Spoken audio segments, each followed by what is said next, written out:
Hello friends, నా పేరు సంపత్ కుమార్. ఇవాళటి వీడియోలో మనం హైర్ పర్చేస్ కోసం తెలుసుకుందాం. హైర్ పర్చేస్లో మనకు మెయిన్గా ఎలాంటి టాపిక్స్ ఉంటాయంటే, హైర్ పర్చేస్లో మనం క్యాష్ ప్రైస్ని ఫైండ్ అవుట్ చేస్తాము, హైర్ పర్చేస్ ప్రైస్ని ఫైండ్ అవుట్ చేస్తాము, ఇంట్రెస్ట్ అమౌంట్ని ఫైండ్ అవుట్ చేస్తాము అండ్ ఇంట్రెస్ట్ రేట్ని ఫైండ్ అవుట్ చేస్తాం. సో ఇవి 4 చిన్న చిన్న క్వశ్చన్స్గా వస్తాయి. అవి ఒక్కసారి మనం దాన్ని కరెక్ట్గా తెలుసుకున్న తర్వాత హైర్ పర్చేసింగ్ అకౌంటింగ్ చేయాలి. అకౌంటింగ్ చేసేటప్పుడు హైర్ వెండర్ నుంచి ఆర్ హైర్ పర్చేజర్ నుంచి 2 టైప్స్లో ఉంటాయి. సో మనము ఎవరికైనా ఐడియా లేకపోతే స్టార్టింగ్ నుంచి చెప్తాను ఒకసారి. మనకి ఇక్కడ కొన్ని టర్మ్స్ ఉంటాయి.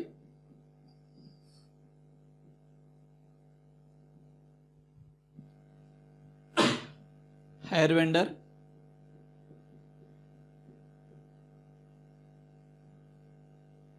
hire purchaser,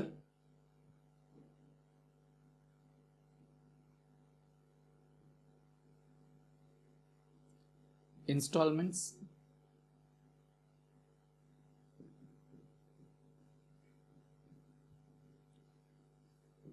hire purchase agreement,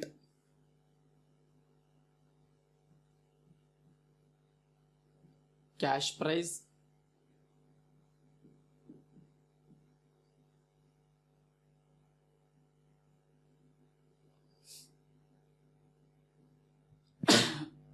hire purchase price. So మన బుక్లో ఉన్నాయని కాదు, ఈ వర్డ్స్ మీనింగ్స్ మనము కరెక్ట్గా తెలుసుకుంటే మన ప్రాబ్లమ్ సాల్వింగ్ ఈజీగా అయిపోతుంది. ఒక చిన్న ఎగ్జాంపుల్గా చెప్తాను. ఇప్పుడు నేను ఒక పెద్ద ట్రక్ కొనాలనుకుంటున్నాను. ఆ పెద్ద ట్రక్ ఒక 50 lakh rupees పడుతుంది. ఒక మిషనరీకి సంబంధించిన ఒక పెద్ద ట్రక్. ఓకే, సో 50 lakh rupeesని నేను మొత్తానికి ఒకేసారి పే చేసేంత కెపాసిటీ నాకు లేకపోవడం వల్ల నేను తనతో నేనేమంటానంటే, ఎవరైతే నాకు అమ్ముతున్నారో అతనితో ఏమంటాను, నేను దీన్ని ఫస్ట్ అమౌంట్ ఒక 20 lakhs నేను పే చేస్తాను. That what I call it as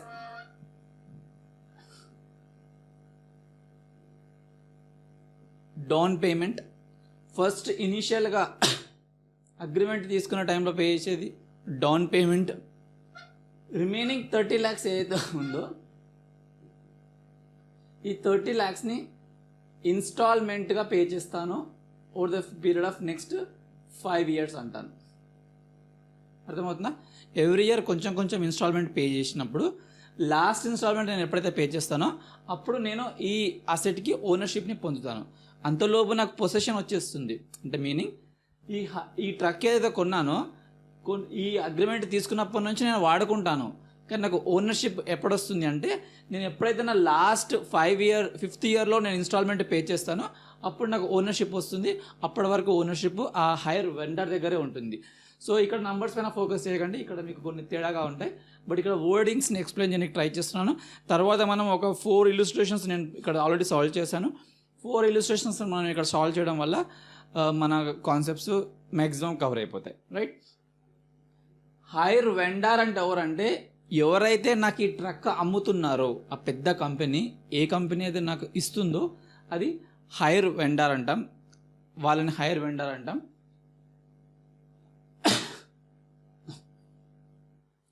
hire purchaser అంటే ఎవరైతే ఈ హైర్ పర్చేజ్ అగ్రిమెంట్ని యూజ్ చేసుకొని ఆ ట్రక్ని కొంటున్నారో వాళ్ళు హైర్ పర్చేజర్. ఈ ఇన్స్టెన్స్లో ఇక్కడ నేను ట్రక్ కొంటుంది నేనే కదా. సో నేను ఈ హైర్ పర్చేజ్ అగ్రిమెంట్ ఒక లీగల్ డాక్యుమెంట్ పైన నేను ఎంటర్ అయ్యి ఈ ట్రక్ని తీసుకున్నాను కాబట్టి నేను హైర్ పర్చేజర్ని అవుతాను. ఈ వర్డింగ్స్ మనకి ఎగ్జామ్లో ఎక్కడ రావు, బట్ అకౌంటింగ్ చేసేటప్పుడు మీకు కన్ఫ్యూజ్ కాకూడదు. ఓకే, సో ఇన్స్టాల్మెంట్స్ అంటే ఇక్కడ నేను every month, every quarter or every half year or every year depending upon the question మనము ఈ ఇన్స్టాల్మెంట్ పే చేస్తాము. ఆ ఇన్స్టాల్మెంట్ మొత్తాన్ని మనము ఆ పేమెంట్ మొత్తాన్ని మనము ఇన్స్టాల్మెంట్స్ అంటాం. ఓకే, సో ఒక్కొక్కసారి ఇది ఏమవుతుందంటే ఫిక్స్డ్ ఉంటుంది, ఒక్కోసారి వేరియబుల్ కూడా ఉంటుంది. దానిపైన డిస్కషన్ మనము ఇంకా మేబీ ఈ క్లాస్ లేదంటే నెక్స్ట్ క్లాస్లో చేస్తాం. ఫిక్స్డ్ అంటే ఎలా ఉంటుందంటే ఎవ్రీ ఇయర్ మీరు ఒక 15 lakhs పే చేయండి, ఆర్ ఎంత 30/5 అంటే 6 lakhs పే చేయండి. ఎవ్రీ ఇయర్ అంతే పే చేయండి అంటే అది ఫిక్స్డ్. వేరియబుల్ అంటే ఏముంటుందంటే 5 lakhs ఈ 6 lakhs ప్లస్ ఇంట్రెస్ట్ పే చేయండి అంటున్నారు. అంటే ఇంట్రెస్ట్ పోర్షన్ మారుతూ ఉంటుంది కాబట్టి ఆ ఇంట్రెస్ట్ పోర్షన్ మారుతూ ఉంటుంది కాబట్టి అది మనకు వేరీ అవుతుంది. సో అది వేరీ అయినప్పుడు ఎలా తీస్తామో అది కూడా మనం చూద్దాం. బట్ ప్రస్తుతానికి ఇక్కడ డిస్కషన్కి వస్తే ఇన్స్టాల్మెంట్స్ మనకు ఫిక్స్డ్ టర్మ్లో అంటే ఫిక్స్డ్ అమౌంట్లో ఉండొచ్చు, లేదంటే వేరియబుల్ అమౌంట్లో కూడా ఉండొచ్చు. హైర్ పర్చేస్ అగ్రిమెంట్ అయిపోయింది. Cash price, hire purchase price రెండింటికి తేడా తెలుసుకోవాలి. క్యాష్ ప్రైస్ అంటే అర్థం ఏంటంటే ఈ సేమ్ ట్రక్ నేను హైర్ పర్చేస్ అగ్రిమెంట్లో కాకుండా నా దగ్గర డబ్బులు ఇప్పటికిప్పుడే ఉన్నాయి నాకు అమ్ముతావా అంటే అతను మేబీ 50 లక్షలకు కాకుండా 45 లక్షలకే అమ్మేవాడేమో. సేమ్ ట్రక్కు నేను 5 ఏళ్ళు అతనికి సాగదీసిన డబ్బులు ఇస్తున్నా అన్నప్పుడు అతను నాకు చెప్పకుండానే, నాకు తెలియకుండానే ఇంట్రెస్ట్ అందులో యాడ్ చేసి ఉండొచ్చేమో.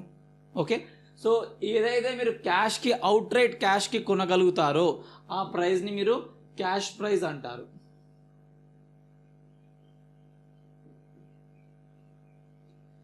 హెచ్పి ప్రైస్ అంటే అర్థం ఏంటి? ఈ క్యాష్ ప్రైస్తో పాటు ఎంతో అంత ఇంట్రెస్ట్ పోర్షన్ ఉంటుంది. ఎందుకంటే మీరు 2 years 3 years ఆగండి అని చెప్తున్నారు కదా, ఆ 2 years 3 years ఆగమని చెప్పినందుకు వాళ్ళు ఇంట్రెస్ట్ని కలుపుతున్నారు. సో తేడా అర్థమవుతుందా? ఈ 2 టర్మ్స్ మనకు చాలా ఇంపార్టెంట్ మనము ఎగ్జామినేషన్ పాయింట్ ఆఫ్ వ్యూలో మాట్లాడుకున్నప్పుడు. క్యాష్ ప్రైస్ అంటే అందులో ఇంట్రెస్ట్ ఎలిమెంట్ ఏం లేదు, ఇప్పటికిప్పుడు నేను క్యాష్ పే చేసి వస్తే వచ్చిన డబ్బులు నా క్యాష్ ప్రైస్ అవుతుంది. హైర్ పర్చేస్ ప్రైస్ అంటే నా క్యాష్ ప్రైస్తో పాటు అతను పేమెంట్ లేట్గా తీసుకుంటున్నందుకు ఇంట్రెస్ట్ కలిపేసి వచ్చిన ప్రైస్ని హైర్ పర్చేస్ ప్రైస్ అంటాం. ఓకే, సో ఇది థియరిటికల్గా కావాల్సిన ఒక 5 minutes ఇంట్రడక్షన్. దీని తర్వాత మనం ఇప్పుడు సమ్స్లోకి వెళ్ళిపోదాం.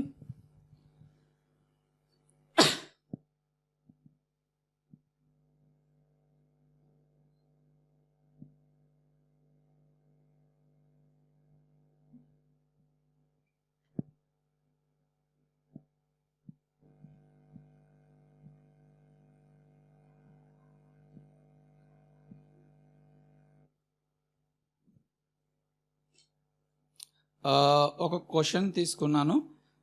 Question illustration number 1. మీరు రెగ్యులర్గా నా వీడియోస్ ఫాలో అవుతున్న వాళ్ళైతే మీకు ఇప్పటికీ అర్థమై ఉండొచ్చు, మీకు బోర్ కూడా అనిపించవచ్చు. ఇల్లుస్ట్రేషన్ ఎంత చిన్నది అని చూడకండి. ఆ ఇల్లుస్ట్రేషన్ మనకి ఏదో ఒక విషయాన్ని చెప్తుంది, దాన్ని మనం క్యాచప్ చేసుకుని ట్రై చేయాలి. ఈ ఇల్లుస్ట్రేషన్ ఎగ్జామ్లో రాకపోవచ్చు అనే అలాంటి అండర్స్టాండింగ్ తోటి మీరు ఉండకండి. ఏ ఇల్లుస్ట్రేషన్లో అయినా ఒక చిన్న మనకు తెలియదు ఒకటి ఉంటుంది, అది తెలుసుకుందాం. ఓకే, సో ఇక్కడ స్టెప్స్ ఉన్నాయి కదా, స్టెప్ 1 స్టెప్ 2 స్టెప్ 3 స్టెప్ 4 అని. అలాంటి స్టెప్స్ నాకు అస్సలు తెలీదు. ఏ స్టెప్ తర్వాత వేయాలో కూడా నాకు తెలియదు. ఓకే, అలాగే మీరు కూడా ఎగ్జామ్కి వెళ్తేప్పుడు ఈ స్టెప్ అనే ఒక కాన్సెప్ట్ని పక్కకు పెట్టేసేసి క్వశ్చన్ని బట్టి మనము ఏది వాడితే కరెక్ట్గా ఉంటుందో అది మనం అనలైజ్ చేయగలగాలి. క్యాష్ ఫ్లో స్టేట్మెంట్లో అండ్ లైక్ సింగిల్ ఎంట్రీలో ఇలాంటి వాటి దగ్గర మనకి మేబీ ఇక్కడ కూడా స్టెప్స్ పైన వెళ్ళకండి. స్టెప్ నెంబర్ 1 ఇది వేయాలి, స్టెప్ నెంబర్ 2 ఇది వేయాలి అనేది. స్టెప్స్ అనే కాన్సెప్ట్ అక్కడ పనికిరాదు. ఏదో కొన్ని చాప్టర్స్లలో యూజ్ అవుతుంది తప్ప ప్రతి దగ్గర కాదు. సో నేను స్టెప్స్ని అవాయిడ్ చేస్తున్నాను, బట్ స్టిల్ మీకు స్టెప్స్ లేకుండా కూడా ఆన్సర్ని ఎగ్జాక్ట్గా తీసుకొస్తాను. అండ్ వన్ మోర్ థింగ్, అది గుర్తుండేలాగా. Okay, so illustration number 1. Asha purchased a truck on hire purchase system. As per the terms, he is required to pay 70,000 down payment. So ఇతను ఒక ట్రక్ కొన్నాడంట, అతను డౌన్ పేమెంట్ 70,000 పే చేశాడు. Illustration మీ బుక్లో open చేసి చూడండి. 53,000 at the end of first year 53,000 pay చేశాడంట. 49,000 at the end of second year 49,000 pay చేశాడంట. 55,000 at the end of third yearలో 55,000 అమౌంట్లో తప్పలేదు కదా.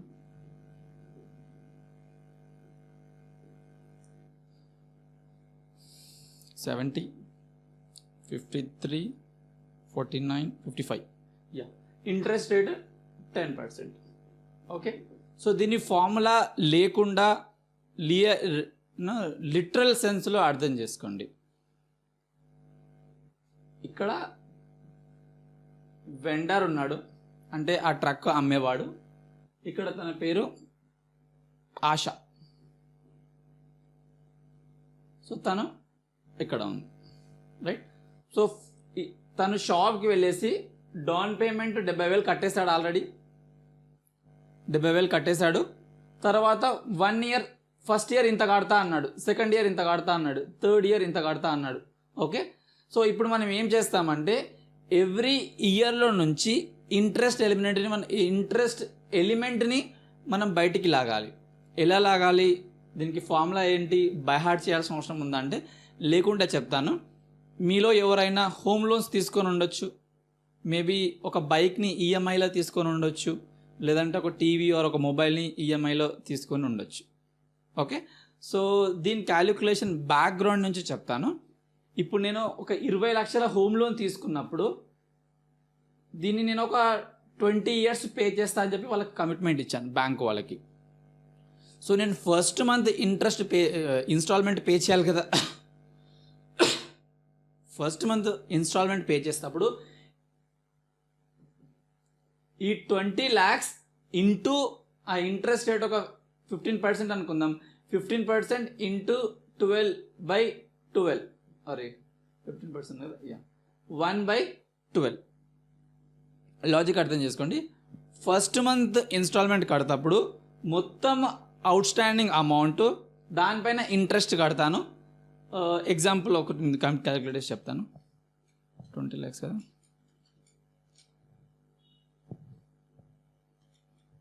15% డివైడ్ బై, ఓకే, అంటే 25,000 ఇంట్రెస్ట్ నేను ఫస్ట్ మంత్లోనే కట్టేస్తున్నాను. అంటే నేను మొత్తం నా ఇన్స్టాల్మెంట్ మొత్తం 40,000 కడతాను అనుకుందాం. అంటే నా 40,000 నేను బ్యాంకు కడుతున్నాను చెప్పి నేను సంతోషపడవచ్చు, కానీ ఆ 40,000లో 25,000 ఇంట్రెస్ట్ పోర్షన్కి మాత్రమే వెళ్తుంది. ఈ రిమైనింగ్ 15,000 నా ప్రిన్సిపల్ పోర్షన్కి వెళ్తుంది, అంటే నేను తీసుకున్న అసలుని తీర్చడానికి వెళ్తుంది. ఇప్పుడు మీరైనా మీ రిలేటివ్ దగ్గర తెలిసిన వాళ్ళ దగ్గర ఏదైనా అప్పు తీసుకుంటే మీరు ఎలా అంటారు, నేను అసలు కడతాను కానీ వడ్డీ తర్వాత కడతాను అంటారు. అంటే మీనింగ్ ఏంది, అసలు కడితే మీ భారం తగ్గుతుంది, వడ్డీ కడితే జస్ట్ ఆ వడ్డీ మాత్రమే తగ్గుతుంది. ఇప్పుడు ఇక్కడికి వద్దాం. ఇప్పుడు మీరు కట్టే 40,000లో 25,000 ఇంట్రెస్ట్ పోర్షన్కే వెళ్తుంది, 15,000 అంటే చిన్న పోర్షన్ ఈ ఈఎంఐకి వెళ్తుంది, అంటే ఈ ప్రిన్సిపల్కి వెళ్తుంది. అంటే మీరు సెకండ్ మంత్ మళ్ళీ ఈఎంఐ కట్టాలి కదా, సెకండ్ మంత్ మళ్ళీ పేమెంట్ చేయాలి కదా. సెకండ్ మంత్ పే చేసేటప్పుడు ఎలా చేస్తారంటే ఈ 20 lakhలో మీరు 15,000 మాత్రమే కట్టారు. అంటే మీరు అనుకోవచ్చు నేను 40,000 కట్టాను కదా అని చెప్పి, 40,000 మీరు కట్టలేదు, 15,000 మాత్రమే కట్టారు. సో 20 lakhs మైనస్ ఈ 15,000, దానిపైన సేమ్ క్యాలిక్యులేషన్. అయితే అందులో కొంచెం ఇంట్రెస్ట్ పోర్షన్ ఉంటుంది, మళ్ళీ కొంచెం ప్రిన్సిపల్ పోర్షన్ ఉంటుంది. ఇదంతా మీకు ఫైనాన్షియల్ మేనేజ్మెంట్లో ఎలాగో ఉంటుంది, నేను క్లాసెస్ తీసుకున్నప్పుడు అవి చెప్తాను. బట్ ఇక్కడ లాజికల్గా అర్థం చేసుకుని ట్రై చేయండి. అంటే మీరు కట్టే ప్రతి అమౌంట్లో ఇంట్రెస్ట్తో పాటు ప్రిన్సిపల్ కూడా ఉంటుంది.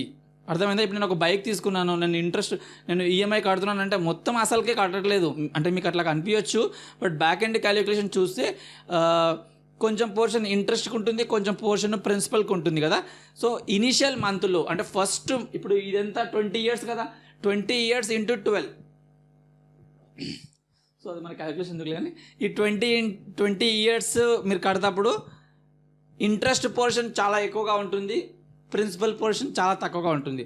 అలా మీరు కట్టుకుంటూ పోతే మీ అసలు తగ్గుకుంటూ వచ్చేస్తుంది.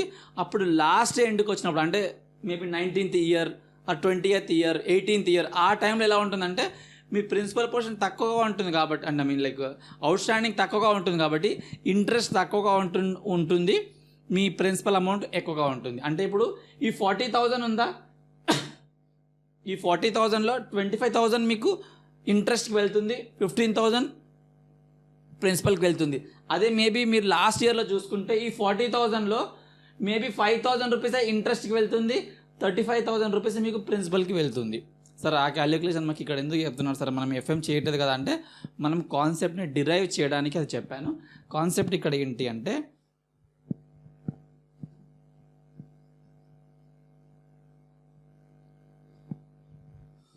తను ఇప్పుడు ఇన్స్టాల్మెంట్ ఎలా కట్టింది ఆశ? ఫస్ట్ ఇయర్ 53,000 కట్టింది, సెకండ్ ఇయర్ 49,000, థర్డ్ ఇయర్ 55,000. ఇది తను కట్టిన ఇన్స్టాల్మెంట్. ఫార్ములాస్ నాకు తెలీదు, స్టెప్స్ కూడా తెలియదు, బట్ మనం డిరైవ్ చేద్దాం. ఈ ఇన్స్టాల్మెంట్లో కొంచెం పోర్షన్ ఇంట్రెస్ట్ ఉంది, కొంచెం పోర్షన్ ప్రిన్సిపల్ ఉంది. ఇందాక చెప్పిన అంతసేపు ఎగ్జాంపుల్ అది. అంటే ఇందులో ఇంట్రెస్ట్ పోర్షన్ కొంచెం ఉంది, ప్రిన్సిపల్ పోర్షన్ కూడా కొంచెం ఉంది. ఇంకేది మనకు అవసరం లేదనుకుంటా.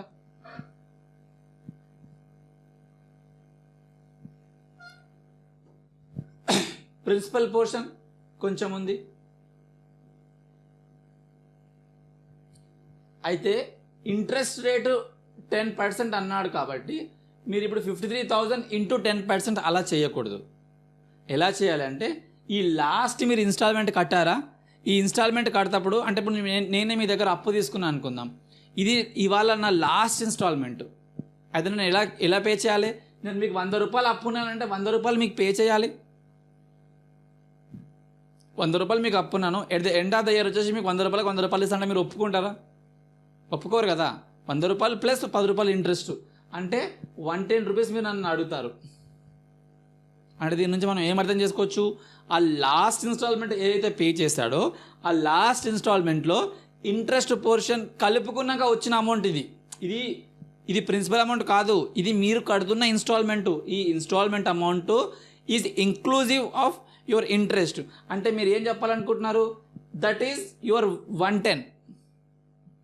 55,000 అనేది 110. ఇప్పుడు మీకు ఇంట్రెస్ట్ కావాలి అంటే మీరు 10 కావాలి, ఇక్కడ ప్రిన్సిపల్ అంటే 100. అంటే సింపుల్గా చెప్పండి అంటే ఈ 55,000 నేను ఏదైతే అక్కడ రాశానో this is nothing but your 110 divide by 110. మీకు కావాల్సిన 10 కదా, ఇంటూ 10 చేయండి.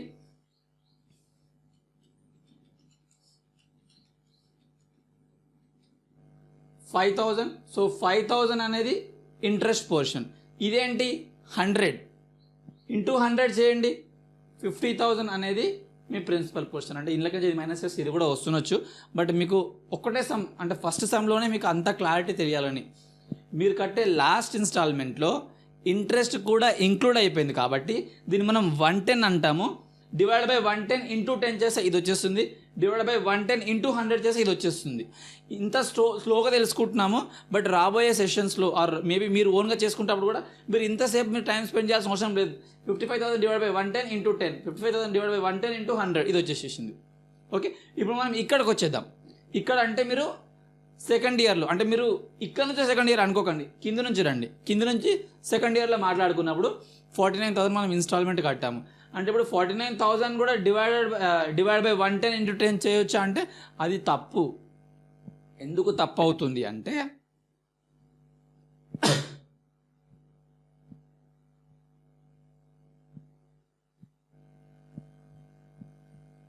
ఎందుకు తప్పు అవుతుంది అంటే 0 ఇయర్లో మీరు కొన్నారు, ఫస్ట్ ఇయర్లో ఫస్ట్ ఇన్స్టాల్మెంట్, సెకండ్ ఇయర్లో సెకండ్ ఇన్స్టాల్మెంట్, థర్డ్ ఇయర్లో థర్డ్ ఇన్స్టాల్మెంట్. ఇప్పుడు దీనికోసం మాట్లాడినప్పుడు డివైడ్ బై 110 ఇంటూ 10 చేసేస్తే మీకు 2 వచ్చేస్తాయి. కాన్సెప్ట్ని మీరు తీసుకోండి, మీకు ఫైనాన్షియల్ మేనేజ్మెంట్లో ఎన్పీబీ చేస్తారు కూడా మీకు ఈ కాన్సెప్ట్ తెలుస్తుంది. ఇప్పుడు మనం ఇప్పుడు సెకండ్ ఇయర్లో కూర్చున్నాం అంటే లాస్ట్ నుంచి చూడండి, సెకండ్ ఇయర్లో కూర్చున్నాం అంటే ఇప్పుడు ఇక్కడ పే చేసింది డివైడ్ బై 110 ఇంటూ 10 చేయకూడదు. ఎందుకు అంటున్నానంటే మీరు సెకండ్ ఇయర్లో కూర్చున్నప్పుడు ఈ అప్పు కూడా ఇక్కడ అవుట్ స్టాండింగ్ ఉంది కదా. అంటే ఇది 2018 అనుకుందాం, ఇది 19, ఇది 20, ఇది 21. ఇప్పుడు నువ్వు 2020లో ఉన్నావు అంటే నువ్వు ఈ ఇన్స్టాల్మెంటే నీ అప్ప, ఈ ఇన్స్టాల్మెంటే నీ లైబిలిటీయా? కాదు. ఏదేదైతే నువ్వు థర్డ్ ఇన్స్టాల్మెంట్లో కట్టావో అది కూడా నీ లైబిలిటీ. అంటే థర్డ్ ఇన్స్టాల్మెంట్ ఎంత కట్టాం సార్? 55,000 కదా, అంటే 49,000 ప్లస్ 55,000 చేయొచ్చు అంటే అది కూడా రాంగ్ అవుతుంది. ఎందుకు రాంగ్ అవుతుంది? ఈ 45,000 మొత్తం ఇక్కడ అక్రూ అవ్వలేదు. ఈ సంవత్సరం గడిచిన తర్వాత 5,000 అయిపోయింది కదా. ఈ 5,000 ఇంట్రెస్ట్ సంవత్సరం గడిచినాక వచ్చింది, కానీ ఇక్కడ చూస్తే ఇంక ఈ 5,000 అక్రూవే కాలేదు అప్పటి వరకు. అంటే అది ఇంకా పుట్టనే లేదు. కాబట్టి ఓన్లీ ఈ 50,000 ప్రిన్సిపల్నే తీసుకోవాలి. మీనింగ్ ఈ రోజు నువ్వు కట్టినంత 49,000. సెకండ్ ఇయర్ల కోసం మాట్లాడుకున్నప్పుడు మీరు కట్టిన ఇన్స్టాల్మెంట్ 49,000 మీరు కట్టిన installment plus outstanding principal. ఎంత అవుట్ స్టాండింగ్ ప్రిన్సిపల్? 50,000 ఉంది. సో 50,000 కలిపిస్తే 99,000 అవుట్ స్టాండింగ్. సేమ్ లాజిక్ నేను చెప్పాను ఇందాక,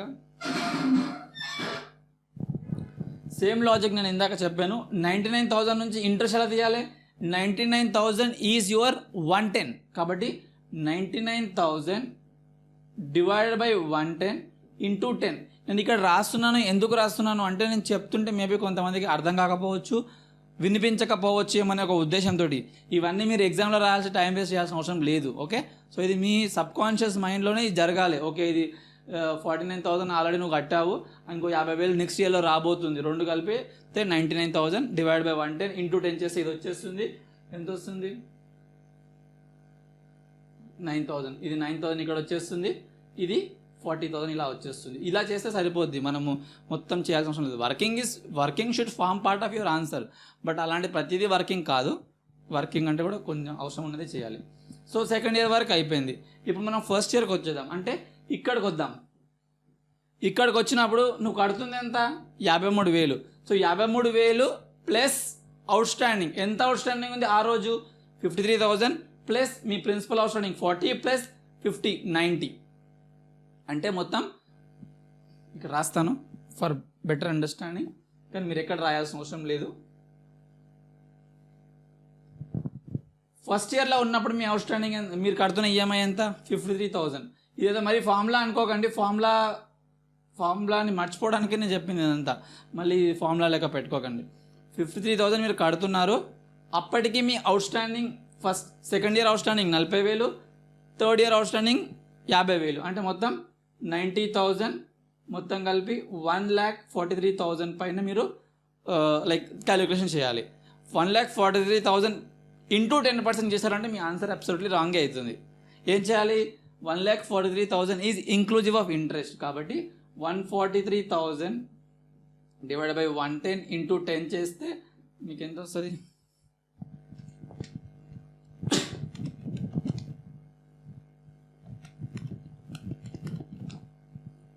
13,000 మీకు ఇక్కడ ఇంట్రెస్ట్ వస్తుంది. అలాగే ఇంటూ 100 చేసేస్తే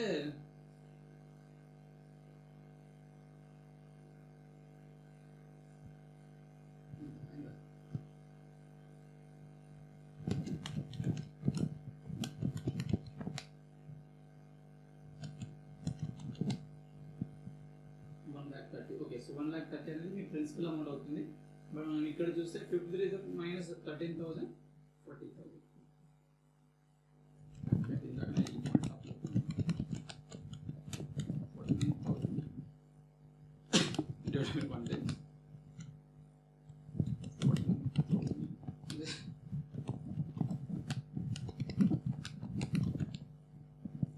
సో చిన్న కరెక్షన్, మేబీ మీరు తప్పుగా ఫాలో అవ్వచ్చు. ఈ లాస్ట్ ఇన్స్టాల్మెంట్ కడతప్పుడు డివైడ్ బై 110 ఇంటూ 10 చేసి ఇది వస్తుంది, ఇది మైనస్ ఇచ్చేసి ఇది వచ్చేస్తుంది. ఇప్పుడు ఇక్కడ కూడా 49,000 ప్లస్ 50,000 డివైడ్ బై 10 చేసి ఇది వస్తుంది, ఇది మైనస్ ఇది చేసి ఇది వచ్చేస్తుంది. ఓకే, నేను ఇది ఇంటూ 100 అన్నాను, ఇంటూ 100 చేయాల్సిన అవసరం లేదు. ఇక్కడ 53,000 ప్లస్ ఈ రెండు యాడ్ చేయండి, 1,43,000 వస్తుంది. ఇంటూ డివైడ్ బై 110 ఇంటూ 10 చేస్తే 13 వచ్చేస్తుంది, ఇది మైనస్ ఇది 40,000. ఓకే, సో ఇలా మీరు ఏం ఫైండ్ అవుట్ చేశారు? ప్రిన్సిపల్ మొత్తాన్ని ఫైండ్ అవుట్ చేశారా? 40 ప్లస్ 40 80, 50 1,80,30,000 మీకు ఏంటి? ఇది మొత్తం ప్రిన్సిపల్ పోర్షన్ ప్లస్ మీరు డౌన్ పేమెంట్ ఎంత కట్టారు?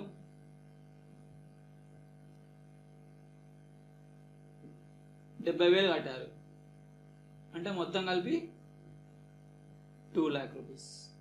Okay, so 2,00,000 rupees will be your cash prize. Sorry, ఇది క్యాష్ ప్రైస్. యాక్చువల్గా వీలు కట్టింది ఎంత? 53 ప్లస్ 49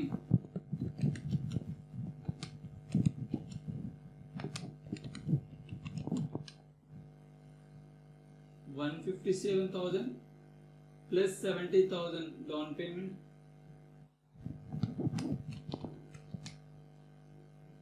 2,27,000. సో ఇది వాళ్ళ హెచ్పి ప్రైస్. ఇక్కడ సపరేట్ రాస్తాను. హెచ్పి ప్రైస్ అంటే ఇంక్లూజివ్ ఇంట్రెస్ట్. వాళ్ళు ఎంత కడుతున్నారు? 227 కడుతున్నారు.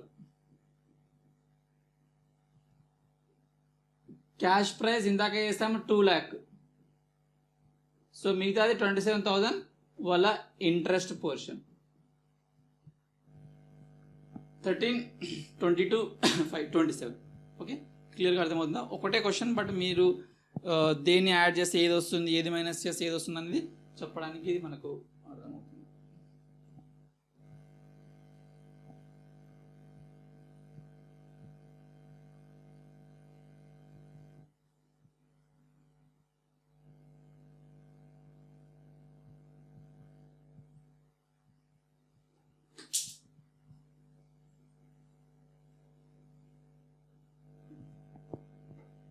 అది ఇల్లుస్ట్రేషన్ నెంబర్ 1.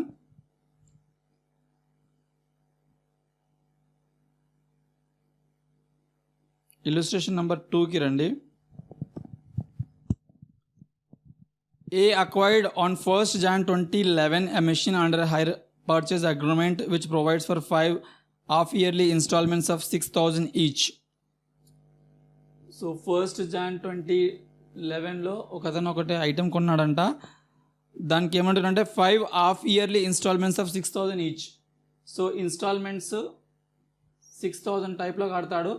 అలా 5 times హాఫ్ ఇయర్లీ కడతాడు. అంటే 6 monthsకి ఒకసారి 6 monthsకి ఒకసారి అలా 6 కడతాడు. అంటే 3 yearsలో అయిపోద్ది.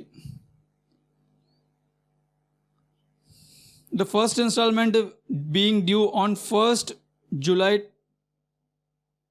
2011. సో కొన్నది 1st Janకి, ఫస్ట్ ఇన్స్టాల్మెంట్ 1st Julyకి అంటున్నాడు. అంటే 6 months తర్వాత డ్యూ అవుతుంది. చెప్పైనా చెప్పకుండా అదే మీనింగ్ వస్తుంది ఇక్కడ.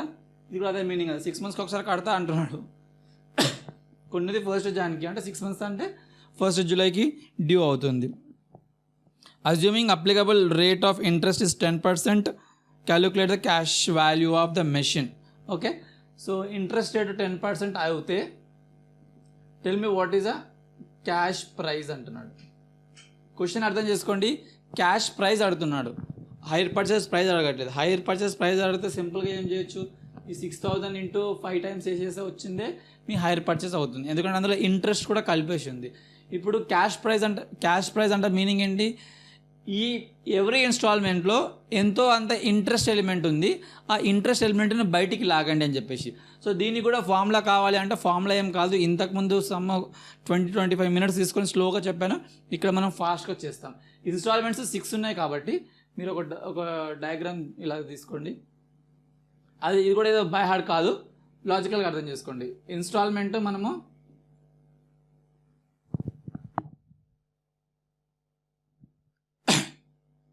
1, 2, 3, 4, 5, 6. I think it's visible now. So 6 installments కడుతున్నాడు. మా ప్రజెంటేషన్ వేరే ఉంది సార్ ఐసీఏ బుక్లో ఇంకేదో బుక్లో అంటే ప్రజెంటేషన్ అంతగా ఫోకస్ చేయకండి. ఆ ఆన్సర్ని అలాగే ఎందుకు తెచ్చాడో అది మీకు తెలిసిన రోజు ఈ డయాగ్రామ్లో నేను చెప్పినట్టు కాలమ్సే కాకుండా ఒక కాలం ఎక్కువ కొట్టినా తప్పలేదు, తక్కువ కొట్టినా తప్పలేదు. అలా కాకుండా మీరు ఫస్ట్ టేబుల్లో ఇది రావాలి, సెకండ్ టేబుల్లో ఇది రావాలి, అలా చేస్తేనే ఎగ్జామ్లో స్ట్రక్ అయిపోయి ప్యానిక్ ఏర్పడుతుంది. ఓకే, సో ఇక్కడ అర్థం చేసుకోండి. మనం కడుతున్న ఇన్స్టాల్మెంట్స్ 6. ఎంత కడుతున్నాము? ఇన్స్టాల్మెంట్ ఎంత కడుతున్నాం మనము? 6,000 కడుతున్నాం. సో 6,000, 6,000, 6,000, 6,000, 6,000, 6,000. ఓకే, సో నా రైటింగ్ అలాగే ఉంటుంది. అలా 6 ఇన్స్టాల్మెంట్స్ కట్టాము. ఇందాక చెప్పిన కాన్సెప్ట్ని మళ్ళీ వాడండి, బట్ ఈసారి కొంచెం ఆలోచించి వాడండి. ఇందాక కొంచెం చిన్నగా ఎర్రర్ జరిగింది కదా నాకు, అలాంటి ఎర్రర్ మీకు కాకుండా. ప్రతి ఇన్స్టాల్మెంట్లో ఇంట్రెస్ట్ పోర్షన్ ఉంటుంది, ప్రిన్సిపల్ పోర్షన్ ఉంటుంది. I think everybody will agree to this. ఇంతసేపు చెప్పిన తర్వాత ఇంక డౌట్ అనేది ఉండకూడదు. ఇందులో ఇంట్రెస్ట్ ఉంది, ప్రిన్సిపల్ ఉంది, ఇంట్రెస్ట్ ఉంది, ప్రిన్సిపల్ ఉంది, ఇంట్రెస్ట్ ఉంది, ప్రిన్సిపల్ ఉంది. So this is an example where in your installment is same every month, but ఇందులో ఉండే ఇంట్రెస్ట్ పోర్షను క్యాపిటల్ లైక్ నా ప్రిన్సిపల్ పోర్షన్ ఇవి మారుతూ ఉంటాయి. ఇప్పుడు మీకు ఇక్కడ ప్రతి దగ్గర ఇన్స్టాల్మెంట్ ఇంతే ఉందంటే ఇందులో ఇంట్రెస్ట్ ఎలిమెంట్ కూడా అంతే ఉండదు. ఫస్ట్ ఇంట్రెస్ట్ ఎక్కువ ఉంటుంది, తర్వాత కొంచెం తక్కువ ఉంటుంది, తర్వాత కొంచెం తక్కువ ఉంటుంది. అది మనం ప్రాక్టికల్గా చూద్దాం. ఇందాక నేను ఒకటి ఎగ్జాంపుల్ చెప్పాను కదా, హోమ్ లోన్ తీసుకుంటే అనేది ఇక్కడ మీకు అర్థమైపోతుంది. Coming back to our topic, ప్రతి ఇన్స్టాల్మెంట్లో ఇంట్రెస్ట్ పోర్షన్ ఉంది, ప్రిన్సిపల్ పోర్షన్ ఉంది. అంటే నేను ఇంకొక 2 కాలమ్స్ తీయొచ్చు, interest portion, principal portion. Okay, ఇంతవరకు నేను తీయొచ్చు. సో మీకు ఓపిక ఉంది, లైక్ నేను ఇలా కూడా చేయగలను అనుకుంటే 1 minute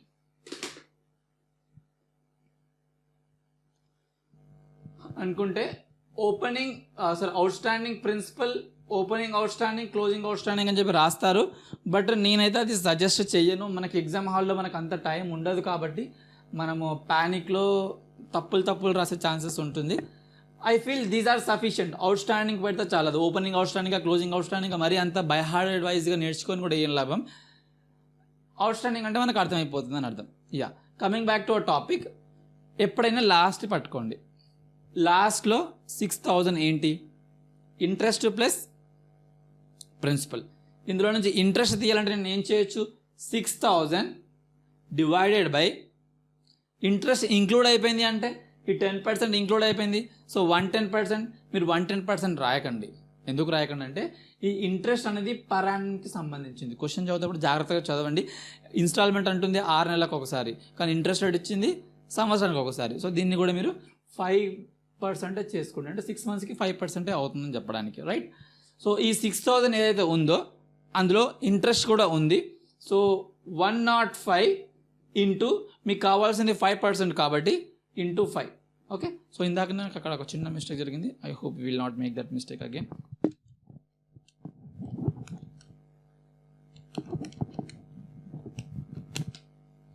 $286. సో 286 అనేది ఇంట్రెస్ట్ పోర్షన్. నువ్వు మొత్తం కట్టిన 6,000లో ఇది ఇంట్రెస్ట్ అంటే రిమైనింగ్ మొత్తంని ప్రిన్సిపల్. ఇక్కడే మనకు మిస్టేక్ జరిగింది.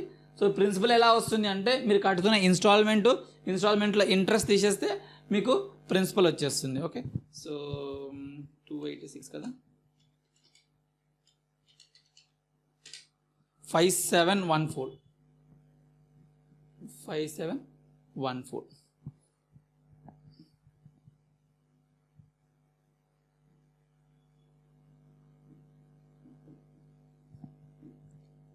క్లియర్? మనం కడుతున్న 6,000లో ఇంట్రెస్ట్ ఎలిమెంట్ని తీసేస్తే ప్రిన్సిపల్ అమౌంట్ వచ్చేసింది. అంటే మీకు అవుట్ స్టాండింగ్ ఎంత ఉంటుంది? నీ చివరి ఇన్స్టాల్మెంట్లో నీది కట్టాల్సిన అమౌంట్ ఇంత, అంటే ప్రిన్సిపల్ అమౌంట్ ఇంత, దీనికి యాడ్ చేసి 6,000 కట్టావు అంటే నువ్వు కట్టాల్సింది అవుట్ స్టాండింగ్ 0నే కదా. లాస్ట్ ఇన్స్టాల్మెంట్ కట్టేసిన తర్వాత ఇది. ఓకే, ఇప్పుడు ఇక్కడికి వద్దాం. ఈ 6,000 కడతాడు, మనం ఎంత కడతాము? 6,000 క్లారిటీగా వినండి. ఇంతకుముందు సమ్లో ఎక్కడన్నా మీకు మిస్ అయిపోతే ఈ సమ్ తోటి మొత్తం వెళ్ళిపోతాయి. 6,000 మీరు కడుతుంది ప్లస్ అవుట్ స్టాండింగ్ ఎంత ఉంది? Out standing 5714 divided by 105 into 5. ఎవరికైనా ఎక్స్ప్లెనేషన్ అవసరమా? నా ముందుంటే నేను అడిగేవాడిని. ఇప్పుడు మీరు ఇందాక నేను ఒక టైం లైన్ ఇచ్చానా? 1 2 3 4 5 6 అని. ఇప్పుడు మీరు 5th ఇయర్లో నిల్చున్నారు. మీరు ఆలోచించాల్సింది ఏంది? మీరు కడుతున్న ఆ ఇన్స్టాల్మెంటు నెక్స్ట్ ఇయర్కి ఎంత ఇన్స్టాల్మెంట్ అవుట్ స్టాండింగ్ ఉంది అది. లాజిక్ అర్థమవుతుందా? నాకు రబ్ చేయడానికి లేదు, ఆలోచించండి. 1 2 3 4 5 6 అన్నప్పుడు 6th ఇన్స్టాల్మెంట్ కడతాప్పుడు మీకు ఓన్లీ ఆ ఇన్స్టాల్మెంటే తీసుకుంటారు. 5th ఇన్స్టాల్మెంట్ కడతాప్పుడు ఆ installment amount plus next installment రాబోయే ఇన్స్టాల్మెంట్లో ఉండే ప్రిన్సిపల్ అమౌంట్. రాబోయే ఇన్స్టాల్మెంట్ అంటే 6th ఇన్స్టాల్మెంట్, అందులో ఉన్న అమౌంట్ ప్రిన్సిపల్ అమౌంట్. సో ఆ రెండింటిని యాడ్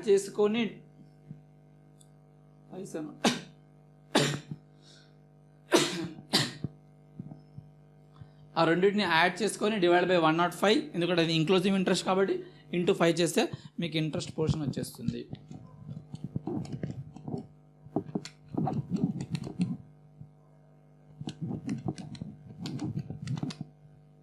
$558. ఓకే, సో 558 అనేది ఇక్కడ మీకు ఇంట్రెస్ట్. ఒక 2 years వరకు నేను అలాగే స్లోగా చెప్తాను. ఈ 2 years అయిపోయిన తర్వాత మనం ఫాస్ట్గా బుక్లో చూసి ఆన్సర్స్ రాసేస్తాను. ఓకే, కాకపోతే ఇది మీకు అర్థం కావడానికి. ఇప్పుడు నువ్వు కట్టింది 6,000, 6,000లో ఇంత ఇంట్రెస్ట్ అంటే మీద ప్రిన్సిపల్ ఎంత, ఇది మైనస్ ఇది, అంటే ఆ ఇయర్కి నువ్వు కట్టిన ఇన్స్టాల్మెంటు మైనస్ ఆ ఇయర్కి నువ్వు పే చేస్తున్న ఇంట్రెస్ట్ మధ్యలో తేడా. ఓకే, సో అది మనకు 5442 వస్తుంది. 5442 తర్వాత మీకు అవుట్ స్టాండింగ్ ఎంత ఉంటుంది, ఫిఫ్త్ ఇయర్లో వచ్చినప్పుడు ఆ ఇయర్లో ప్రిన్సిపల్ అమౌంట్ ప్లస్ నెక్స్ట్ ఇయర్లో ప్రిన్సిపల్ అమౌంట్ రెండు కలిపితే 5714 ప్లస్ 5442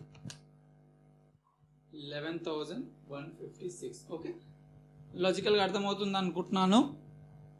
ఈ last column is like your optional column. Sir మాకు ఇది కన్ఫ్యూజ్ చేస్తుందంటే ఇది మీరు ప్రిపేర్ చేయకుండా ఇక్కడ నుంచి సింపుల్గా చేయొచ్చు. యాజ్ ఎ స్టూడెంట్ నువ్వు కడుతున్నది ఇంత ఇంట్రెస్ట్ ఇన్స్టాల్మెంట్, అందులో ఇంట్రెస్ట్ ప్రిన్సిపల్ తీసేసేయి.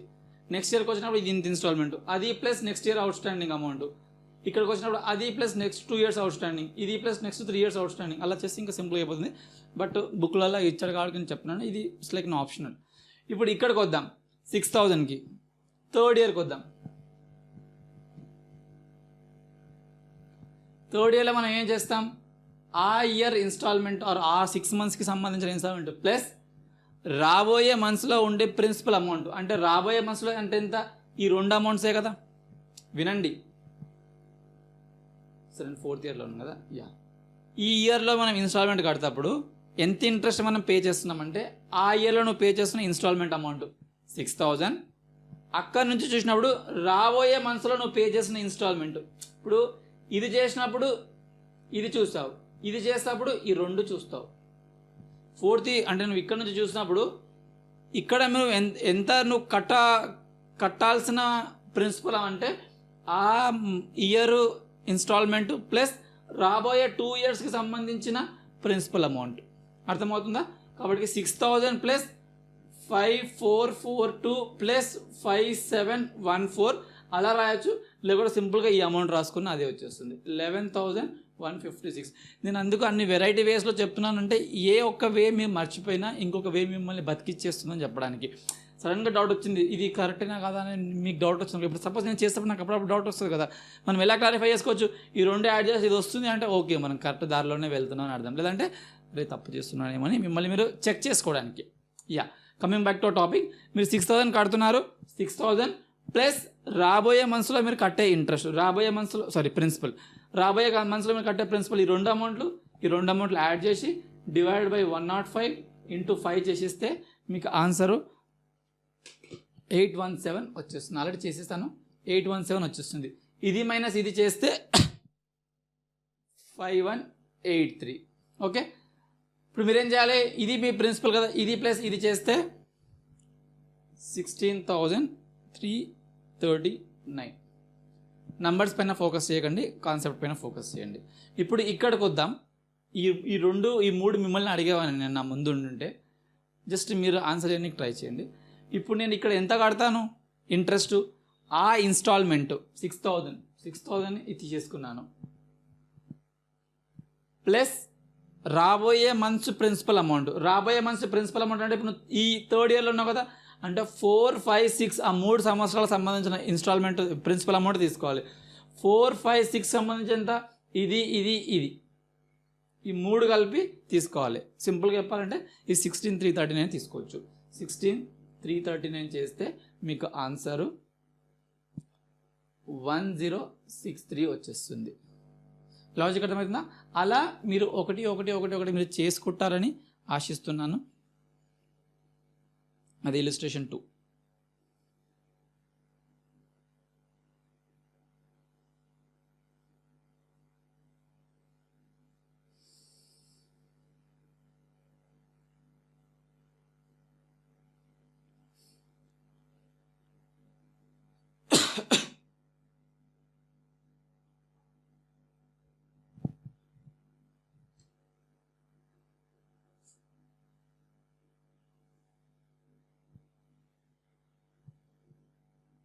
మీరు ఇలిస్ట్రేషన్ 4కి రండి.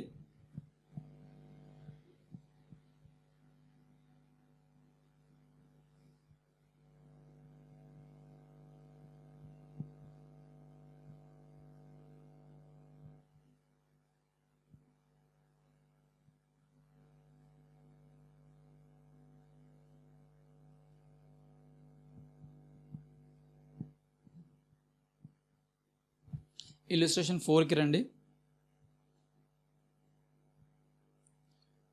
Own Limited purchased a machine on hire purchase basis from Kumar Machinery Company Limited on the following terms. Cash price 80,000. Down payment at the time of signing 21,622. ఇది వాళ్ళ down payment.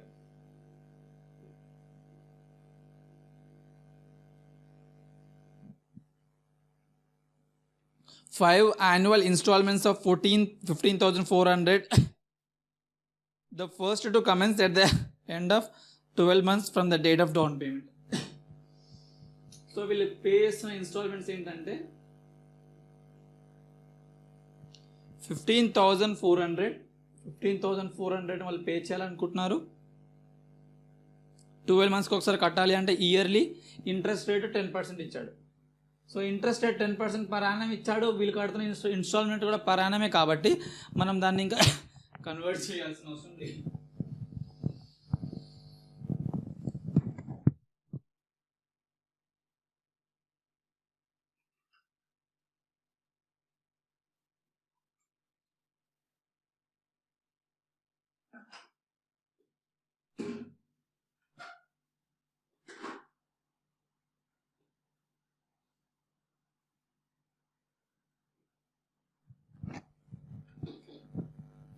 You are required to calculate the total interest and interest included in the cash installment. Okay, so question 2 folds ఉన్నాయి, 2 parts ఉన్నాయి. First part ఏమంటున్నాడు, you are required to calculate the total interest అంటున్నాడు. Total interest ఎంత pay చేస్తున్నాం,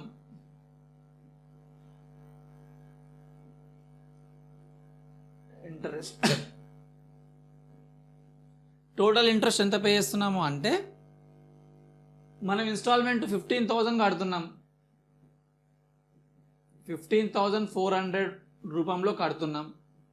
అలా మనం ఎన్నిసార్లు కడుతున్నాం, 5 times కడుతున్నాం. 5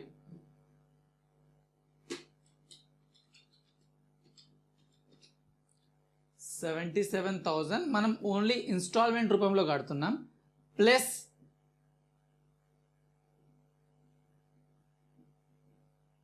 డౌన్ పేమెంట్ 21,622 కడుతున్నాం. అంటే మనం మొత్తం ఆ కంపెనీకి 98,622 రూపీస్ మనము టోటల్గా ఆ కంపెనీకి మనం పే చేస్తున్నాం. So this is your hire purchase price. Sir ఫార్ములానా సార్ అంటే ఫార్ములా కాదు. మీరు ఒక బైక్ తీసుకున్నారు, ఫస్ట్ టైం బైక్ తీసుకున్నప్పుడు ఒక 10,000 20,000 కట్టారు, ఎవ్రీ మంత్ ఇంత కడుతున్నారు. అయితే మీరు ఏం చేస్తారు, మీరు ఎన్ని 36 months ఇన్స్టాల్మెంట్ తీసుకుంటే 36 months ఇంటూ ఎవ్రీ మంత్ ఇంత కడుతున్నారు, అది ప్లస్ మీరు డౌన్ పేమెంట్ ఎంత పే చేశారు, మొత్తం కలిపితే మీకు తెలుస్తుంది కదా మీకు బైక్ ఎంత పడిందో అని. అది మీకు హైర్ పర్చేస్ ప్రైస్. కానీ ఎవరైనా క్యాష్లో వెంటనే క్యాష్ బైక్ కొని కూడా ఎంత దొరుకుతుంది అనేది అది క్యాష్ ప్రైస్. ఆ పాయింట్ ఇక్కడ ఎందుకు వచ్చింది, నా దగ్గర డబ్బులు బాగున్నాయి, నేను ఆ బైక్ని క్యాష్ కొంటున్నాను అంటే నాకు మేబీ ఒక 1 lakh రావచ్చు. ఓకే, ఇంకొక అతని దగ్గర కొంచెం డబ్బులు తక్కువ ఉన్నాయి, అతను ఇన్స్టాల్మెంట్ కొంచెం డౌన్ పేమెంట్ కొంచెం కడుతున్నాడు, ఇన్స్టాల్మెంట్స్ని సబ్సిక్వెంట్గా కడుతున్నాడు, అంటే మొత్తం కలిపితే అతనికి 1.2 lakh కడుతున్నాడు. సో నేను ఇప్పుడు చెప్పొచ్చు కదా నేను ఇంట్రెస్ట్ ఎంత కడుతున్నాను అని. ఇప్పుడు మనం ఎప్పుడైనా షోరూమ్కి వెళ్తే మనం క్యాలిక్యులేషన్ అలాగే చేసుకుంటాం కదా, క్యాష్ ప్రైస్ అయితే ఎంత ఉంది, ఇన్స్టాల్మెంట్లు ఎంత పడుతుంది, ఇంట్రెస్ట్ ఎంత పడుతుంది అని. ఇదే సేమ్ క్యాలిక్యులేషన్ మన బుక్లో అప్లై చేసుకుందాం. ఇన్స్టాల్మెంట్లో 5 ఇన్స్టాల్మెంట్లు కడుతున్నాం, మొత్తం 77,000 అవుతుంది. డౌన్ పేమెంట్ ఎంత కట్టో మొత్తం హైర్ పర్చేస్ ప్రైస్ ఎంత అవుతుంది అంటే ఇన్స్టాల్మెంట్లో కట్టిన ప్రైస్ ఎంత అవుతుంది. అదే క్యాష్ ప్రైస్ ఎంతనో చూడండి. నా పాయింట్ ఒకటి ఏంటంటే ఫార్ములాస్ని గుర్తులేకపోయినా మనం ఎగ్జామ్లో రాయగలగాలి, అదే మన పాయింట్. ఫార్ములాస్ చూసుకోకుండా వెళ్ళిపోయాను, నాకు మర్చిపోయాను అనేది థాట్ రాకూడదు, అంటే అసలు అలాంటి అవసరం రాకూడదు. టోటల్ హైర్ పర్చేస్ ప్రైస్ మనం ఇంత కట్టాము, క్యాష్ ప్రైస్ ఎంత ఉంది, స్టార్టింగ్లో ఇచ్చాడు 80,000 అని, అంటే 18,622 నీ ఇంట్రెస్ట్ కాదా, అది నీ ఇంట్రెస్ట్ కాదా. వీళ్ళకి ఎంత వచ్చిందో చూద్దాం. 622 లాజికల్గా కానీ మన ప్రాక్టికల్ లైఫ్ని ఇక్కడ అప్లై చేసినా కానీ అదే దొరుకుతుంది కదా. నువ్వు మొత్తం ఇన్స్టాల్మెంట్స్ అన్ని కడుతున్నావు, డౌన్ పేమెంట్ ఎంత కడుతున్నావు, నీ హైర్ పర్చేస్ ప్రైస్ వస్తుంది. కొంతగా డబ్బులు ఉన్నోడు వచ్చి కొంటే వానికి ఎంత కమ్ముతున్నావు 80,000కి, అంటే నా దగ్గర నువ్వు 18,000 ఎక్కువ తీసుకుంటున్నావు, అదే ఇంట్రెస్ట్. సో అది ఒక పార్ట్. ఇది 5 మార్కుల క్వశ్చన్ అయితే దీనికి 1 మార్క్ వస్తుంది అంతే. ఓకే, సో దీనికి ఎక్కువ మార్క్ ఎక్స్పెక్ట్ చేయకండి. ఇప్పుడు సెకండ్ పాయింట్ చూడండి. And interest included in cash installment, అంటే ఎవ్రీ మంత్ నువ్వు ఈ ఇన్స్టాల్మెంట్ కడుతున్నావు కదా, ఈ 15,400, ఆ 15,400లో ఎంత ఇంట్రెస్ట్ ఉంది. మొత్తం కలిపి ఇంట్రెస్ట్ 18,622 వచ్చింది కరెక్టే, కానీ ఆ అమౌంట్ ఒక్కొక్క ఇన్స్టాల్మెంట్లో ఎంతెంత పడిందో నాకు కావాలి అంటున్నాడు. సరే ఏం చేస్తాం, మనకు మార్క్స్ కావాలి కదా, అది కూడా మనం చేద్దాం.